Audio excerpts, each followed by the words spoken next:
All right, welcome back, guys, to Comfort and Soul Quick Tips. Tonight we'll be doing a gumbo. So usually gumbo has shrimp, pork, and chicken inside of it. We don't eat pork at all, and Big Daddy don't eat shrimp. I love shrimp, y'all, but gotta sacrifice. That's partnership. Compromise and sacrifice. So we're doing ours a little different. We're adding a lot more vegetables to it. We have some crushed tomatoes, some diced tomatoes. We have tomato paste, sweet baby corn. It's sweet baby corn, y'all. Y'all want to make sure y'all get some sweetness in here because remember, gumbo is supposed to be hot and spicy. So try to get a little sweetness. Add some coconut milk to give the spice. He likes spice. I don't like too much spice. So the coconut milk brings it all together to calm it as well as give you the heat that you need. We have some carrots, we have some okra, and we have some red potatoes. Everything has been diced and chopped to the same size. Remember, when cooking, that's quick tip number one, when cooking the gumbo, you make sure that everything is around the same size. It makes the cooking time, everything cooks at the same time. Excuse me, my apologies. We got our onions, red and green peppers, and the meats that we are using is turkey kielbasa, beef franks, sausages, and chicken breast. All of the meats have been prepared in the smoker, y'all, in the back. We were smoking them bad boys. So all we gotta do is put it together. Ow! Ow. Now, so we're gonna start, of course, sauteing our vegetables. We're gonna get these nice and of course, light. our special seasonings that we put in. Can't let you know about that, but we're going to show you the basics of the gumbo. Once you get your pot nice and hot, get it nice and hot. Of course, you're gonna add your olive oil so you can start to create your roux. Roux, R-U-E. That's how you spell it? No! Something like that. Don't Scrabble. You be playing Scrabble. Right. Preparation is the key in all cooking. If you prep properly, your food will most likely come out excellent. Now, if you have the time, preparation, like he said, is key. If you have the time to prep and season your food overnight, you'll get a much deeper flavor when you cook it the next day. Also, it cuts down the time on your cooking when you get home and you're trying to rush and get everything together. It eliminates, you just got to go in the fridge and take out the bags, put everything together. So we're going to saute and do everything in one pot, y'all, because this is gumbo. Quick tip. One pot saves dishes, saves lives. Yes. Save soap and strength. But yeah, since we figured that it was a New Orleans dish, we figured we wanted to wake up hours early and smoke it. After I smoke it, I actually also put it on the grill. But we ain't gonna talk about that. But it's gonna have that nice New Orleans barbecue, Cajun, sweet, spicy flavor in the gumbo. So let's do this. I'm excited because I'm gonna eat it after. So Grady. All right, so now we're doing the roux. Roux is basically your butter and your flour, and you stir it real hard. Usually we use clarified butter since we couldn't find any, or we didn't want to make our own today. We're just gonna use regular Leonard Lake butter. I actually didn't want to use butter, I'm sorry. I'm gonna put a little bit of butter in the end, but I'm gonna do the roux based off the oil. But we are going to put butter because butter does add another depth of flavor. But it is good, you know. I'm trying, y'all. I'm trying. I'm gonna add the butter. Here's another important ingredient for foods: stock. Vegetable, beef, or chicken stock will add flavor. We have to use less seasoning because this is already seasoned. All right. One more quick tip for you. So we have our vegetables, everything's chopped, everything is the same size, so they will all saute at the same time. You hear that sizzle, you know it's coming together.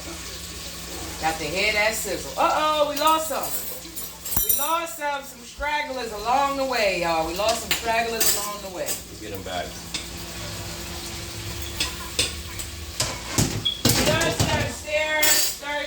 Stir. Now that is going to take a little bit about, being that it's in this kind of pot, the heat is going to just incorporate in the pot, like it's going to stay in the pot because the pot is high and it's steel.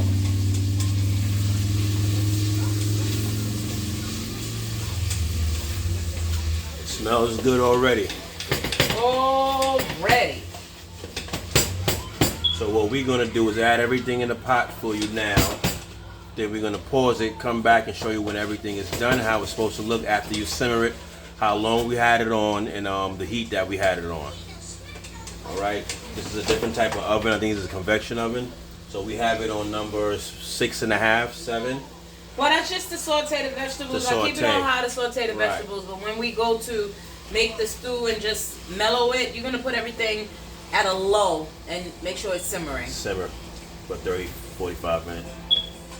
Depends on So you. we'll be right back, guys. As soon as these vegetables finish doing what they do, we're gonna add this seasoning to it.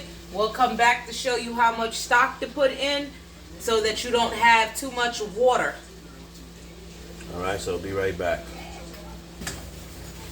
Hey. So our vegetables have all cooked down. We added the garlic to it. As you can see, it turned a darker color. That's how you know that the vegetables are sauteed nicely. So now I added 2 tablespoons of butter to that. I told y'all a little bit of butter. 2 tablespoons of butter to that. Now we're going to add our flour. We're making the roux. This is very important, the roux. Now, I've been doing this for a while, so I eyeball a lot. As a beginner that is just starting or trying to learn, try to use a measuring tool. I have in that drawer right there. Yeah. Hold on, y'all. Coming. All right. So try to use a measuring tool with a tablespoon, half a tablespoon, teaspoon. Start off with using a tablespoon of flour if you are a beginner and you're not sure if it's supposed to look like that. Start off with a little tablespoon first. But like I said, I've been doing this for a while. So take the flour and you're going to let the flour soak up all of the oil and butter. Making a lot of roux. Don't worry about it. We got a lot of meat to go in here. We want to soak up as much of the oil and butter as we can. Then get the camera, show them how it should look once the flour soaks it all up. So your roux is going to look like this. It's going to begin to look like this. A thick, mushy, whatever you want to call it. Stuffing. It's going to look like stuffing. So it's going to get thick. And this is when you will take your cold. This is how you get lumps out, y'all. You use cold milk or you use cold chicken stock at the time. That's how you get your lumps out real fast. And like we said, we have the vegetable stock. So you let the flour cook down a little bit in your pot. You'll start to have it smell like as if cake was cooking. Once you start to smell that, then you know that most of the starch has been left and a lot of the flour has been cooked down. You want to keep the starch and lose the flour. The starch is what gives you the thickness.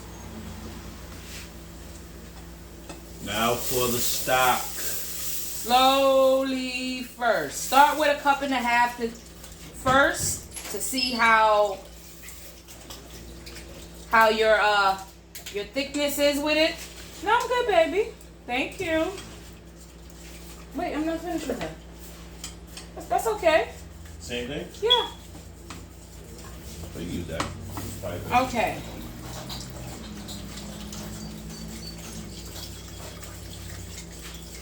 All right. So we're going to keep on coming in until that bad boy starts to loosen up. I'm going to show them how it's loosening. Oh, we missed it. Hold on. I'll let it thicken up a little bit more for y'all. So it went from the thickness that it was to, as you can see, a liquid base form. This liquid dark base form is what's going to give you your color for your gumbo. And always remember, trusty whisk. Keep your tools handy. Preparation, tools, meals, food, everything. Now you gotta keep on stirring because it's gonna thicken back up. So now you'll keep stirring until it thickens to the point that you want it to be at. So I'm gonna keep on doing this with my fire on medium until it gets to the consistency that I'm ready to dump all my other things into. Okay, so we'll be right back with that. Okay, we back. Now we're gonna show you the dumping of the vegetables and meat and everything. I lost my trusty whisk, y'all. Got it back. So, okay, as you can see, everything has simmered, has blended together. We have our seasoning and everything is in here doing its magic. We have cut the stove down to low. We're going to now add all of the other specialism stuff. Yeah. So we got our potatoes, red. They don't take as long to cook. That's a good thing. But if you want to use white potatoes, that's fine because white potatoes have the extra starch. So it'll make your sauce a little bit thicker if you don't, if you're unsure of the roux. Try to use things that are going to thicken it on its own. Now we got our okra. Now we're about to dump these baby corns. Baby, want to do the corn? Let me do that. You want to do that? Both of them? Yes. Let's get both these corns in here. It's looking like a beautiful soup right now, y'all. Just look like a good old soup. Baby corn done. Woo! Now we're going to dump all this beautiful, beautiful meat, y'all. Proteins in there.